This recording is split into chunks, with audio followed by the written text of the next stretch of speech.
চন্দননগর জগদ্ধাত্রী পুজোর আরও একটি সেরা থিম যেটা নজর কেড়েছে সবার। রথের সড়ক সম্বলা শিবতলার জগদ্ধাত্রী পূজা কমিটির থিম ছিল বিনি সুতো, অর্থাৎ আমাদের প্রত্যেকের সাথে প্রত্যেকের যে সম্পর্কটা এক অদৃশ্য সুতোয় যেন গাঁথা, সেইটাকেই তুলে ধরেছে। এক অনবদ্য পরিকল্পনা, অসাধারণ পরিকল্পনা।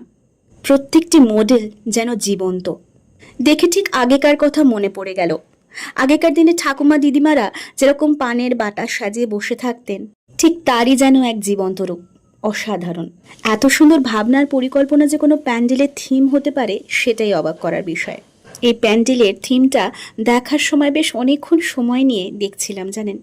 বিনি সুতোয় গাঁথা সম্পর্কের এই বাঁধনগুলো এত সুন্দরভাবে তুলে ধরা হয়েছে, তাই ভাবলাম ভিডিওর মাধ্যমে আপনাদের সাথে একটু শেয়ার করি। আর এখানকার জগদ্ধাত্রী মায়ের অপরূপ সাজে সজ্জিত এই রূপ, উফ, সেটা দেখে চোখটা জাস্ট সরানোই যায় না।